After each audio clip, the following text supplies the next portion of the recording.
oh, Army.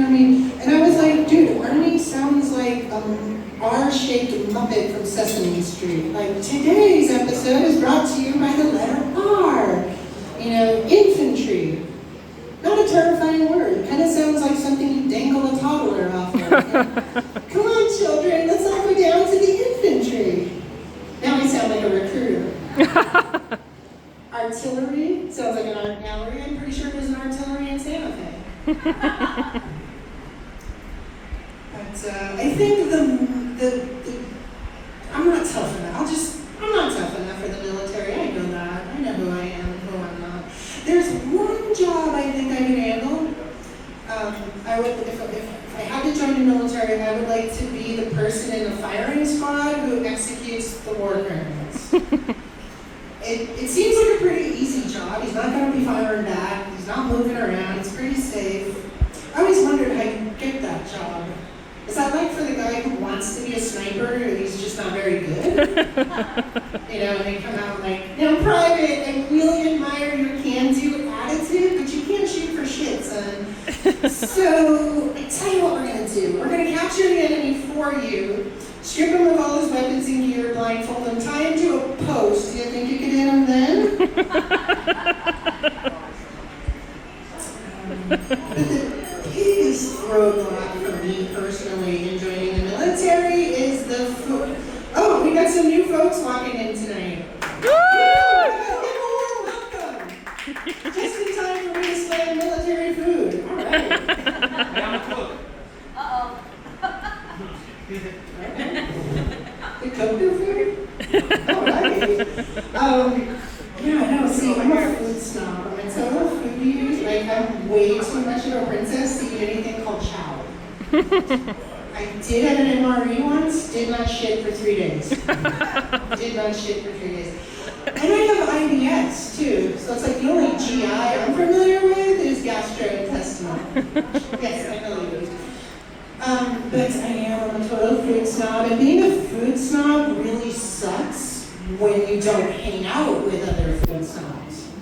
So like the other night, I was hanging out with some friends of mine, and they're like, hey, you getting hungry? Want to get something to eat? I said, yeah, let's just, well, where would you like to go? Oh, somewhere where I could get like a bruschetta to start with a nice butter Chardonnay, and I could really go for some veal mayonnaise and a arugula. Because we were thinking Denny's, Ihop, or Village Inn. Okay. Do you want to stop at a high school cafeteria? Sure, there's a dumpster out back or somewhere we can rummage through. Those are my choices. Ihop, Denny's, or Village Inn. It's kind of like picking your favorite Mendez brother. Absolutely. What's your favorite restaurant out of those three? Yeah, exactly. I just like the name Ihop because it sounds like Apple's new smart jump rope.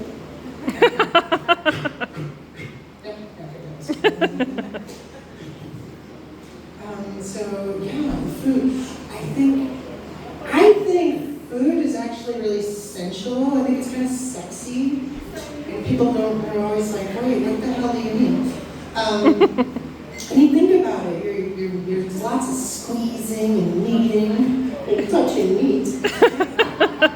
You break poultry down, and what do you got? Legs, breasts, thighs. It's very sexy, very sensual. And I think it's a great way to get to know someone. And I think you tell a lot about a person by how they cook. So I think we should normalize cooking with someone as a first date. I think that we need to do that as a society, normalize that. I mean, think about it. You know, you're in a cramped little space in a kitchen with someone, shoulder to shoulder. There's wine, there's heat. There's this strange dude I met on an app with a knife.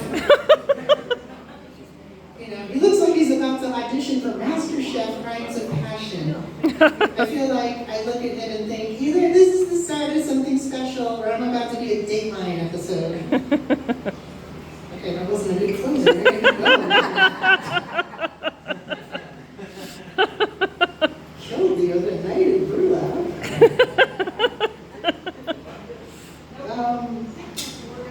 Damn, I need a better closer. Okay. Okay, you know what I'm gonna do? You know what I'm gonna do for everybody here? I am gonna workshop a brand new joke I'm working on. Here's how this is, you're gonna see the process unfold. Karate, am I right? No, we're here. It's a military themed show. That was military stuff 1,000 years ago. You know, maybe in 1,000 years from now, we'll storm beaches for hobbies. But it always strikes me as, oh man, Juan's here, wait a minute. The martial arts has become like a sport. It's just very strange to me because, I'm sorry, but like karate isn't really a sport in a traditional sense. You've got, in Japan, it was probably really sacred, and you did it in like Buddhist temples, and it was very zen, and now we do it in strip malls in Wichita.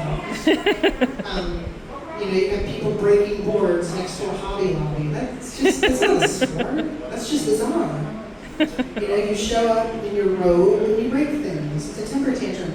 It's you show up in your pajamas and you fight people over different colored belts. That's not a sport. That's Black Friday. Okay, that's